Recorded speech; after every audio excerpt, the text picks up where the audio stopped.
less on your energy bill. XL is hoping you'll switch your habits to save some money, but not everyone's sold. I think probably opting out would probably be the best bet at this point. Feels like a punishment. A former Loveland police officer pleads guilty to assault after body cam video shows police dragging an elderly woman to the ground. And Colorado universities take action against Russia, while Congressman Jason Crow warns Ukraine will likely face more air attacks. Vladimir Putin will continue the aggressive push and actually ramp up the brutality.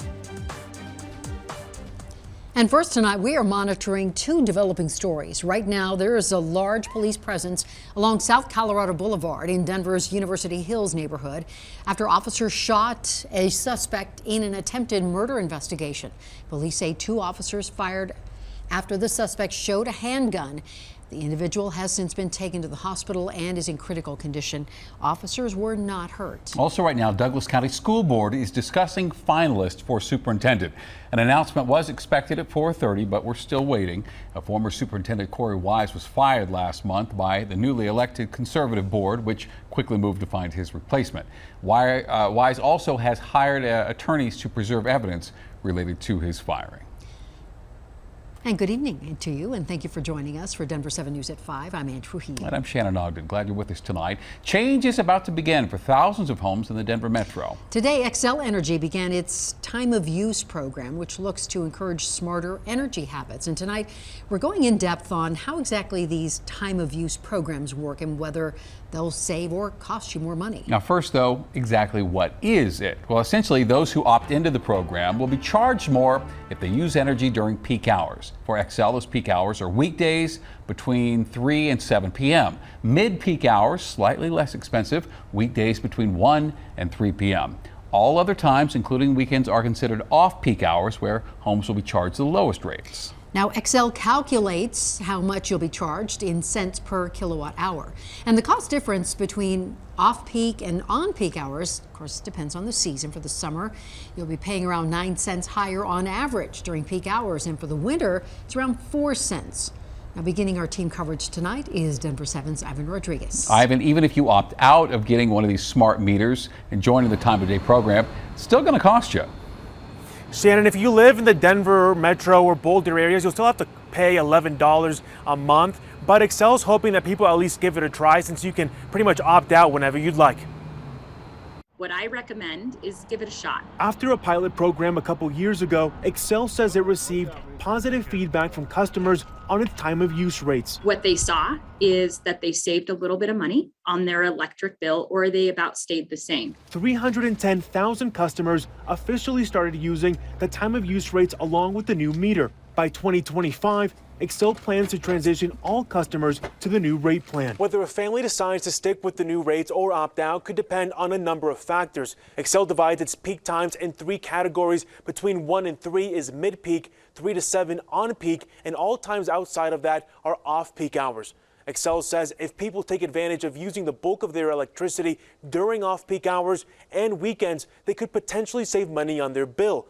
This includes things like cooking, laundry, or maybe even charging your electric car. But the concept doesn't fit with every lifestyle. It sounds like it'd be a good idea for people who have nighttime jobs, but night jobs. But as a high school English teacher, I'm at home all day, and then I come home at like 2 o'clock, so right when it starts. And then so it's not really the best option for people with regular 9-to-5 jobs. Or families who have young children. I have 2 children that are in elementary school, so they come home from what you're saying at peak hours, around 3, 4 o'clock. And we do the bulk of our day, whether it's showers, watching a movie, cooking dinner during those peak hours. Nationwide, power companies say since introducing smart meters more than a decade ago, power plant emissions have dropped by 40%. It's for that reason this Denver mother is willing to give it a try. I think I'd probably start out trying it out. I don't have a 9-to-5 job, so my schedule is very random. So I can be home and do the laundry and the dishes not during peak hours frequently. Xcel says one of its goals is to ease electricity output around peak hours on solar farms, wind farms, and gas plants. So if we can start to encourage our customers to partner with us on adjusting their electric use, that enables us to then not have to build as much generation, and we can possibly flatten out this really big bell curve that we currently have. This program only applies to residential customers, not commercial. It also will only impact electricity and not natural gas. Live in Denver, Ivan Rodriguez, Denver 7. All right, Ivan, thank you for that. And even if you opt out now, Xcel plans to transition all customers to the time of use program by 2025. And that's because of smart meters. Not only do they let you see real-time information about your energy use, they also help cut that usage down. The Institute for Electric Innovation says 115 million smart meters were installed in the U.S. in 2021.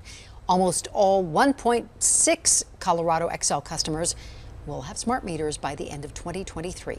Well, smart meters or not, Xcel is looking to crank up rates.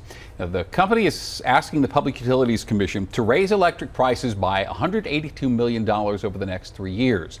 They also want to raise natural gas prices by $188 million. Xcel says it needs that rate increase to pay back what it borrowed and also to invest in clean energy. Now, no decision's been made yet by the Utilities Commission, but if it is approved, the rate increase would begin in November.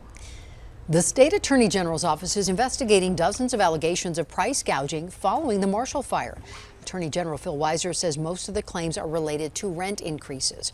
No criminal charges have been filed at this time. And Louisville is working to exempt fire victims from the city's net zero building codes. Last night, Louisville City Council voted to have staff draft a resolution for fire victims, and the net zero measures were approved about a month before the Marshall fire impacted the city. A former Loveland officer seen on video dragging an elderly woman with dementia to the ground pleaded guilty today. Officers approached Karen Garner back in 2020 after she was accused of shoplifting. And the video instantly drew criticism over police use of force. It eventually led to a lawsuit resulting in a $3 million settlement from the city. Denver 7's Russell Haythorn is following the latest developments in this case. Now, Russell, former officer Austin Hopp will be sentenced in May. Yes, and he is facing up to 8 years in prison for the assault on 73-year-old Garner. The body cam footage is still hard to watch, which many have called indefensible. Stop. You just left Walmart. Do you need to be arrested right now? No. Okay. Let's stop. Come on. I'm going home. With flowers and a phone in her hand, 73-year-old Garner is manhandled by two Loveland officers. Garner suffers a broken arm and a dislocated shoulder during the violent arrest. It all started when Garner mistakenly tried to leave a Walmart without paying for $14 worth of soda and detergent, which family later said was simply an element of her dementia. Surveillance video also shows officers later laughing and fist bumping while watching their own body cam video of the arrest. And there's video of an onlooker who watches the arrest and then approaches the officers demanding answers for their behavior. You have to use that much aggression? Yeah, give me your car so I can put a report. Okay. I see you there, how you throw that little kid. I feel like the lack of empathy in the action of the officers that were involved. This isn't just only affecting my mom and my family. It's also affecting this whole city of Loveland. Several supervisors reviewed that video and signed off on the use of force as reasonable and appropriate. That drew a nationwide outcry. It also forced the city of Loveland to launch a special investigation last year. Ms. Garner could be our grandmother or our aunt or our mom or, us. It was heartbreaking. Yeah, that would be my first reaction. This is a photo of Hopp in court this morning. He will be sentenced in May. Again, he's facing up to 8 years in prison. Garner and her family settled for $3 million. Another former officer was charged and pleaded not guilty. She'll be in court next month. We'll follow up. For now, we're live in the newsroom. Russell Haythorn, back to you. All right, Russell, thank you very much.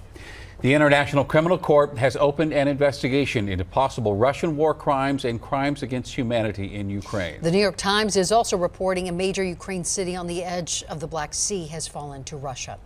Ukraine is now requesting more weapons to help fight off Russian troops. Colorado Congressman Jason Crow spoke today saying Russia is regrouping and will likely ramp up its air attacks on Ukraine in the coming days. But Crow added that the U.S. and NATO should not get involved in the active fight itself, something he said could lead to full-on nuclear war. My thought is very clear. We do not have the capability, nor should we, attempt to set up a no-fly zone. And those that are talking about that, I don't think fully understand what that means and how you do that. The University of Colorado taking its own action against Russia. It will begin liquidating all university investments with Russian companies.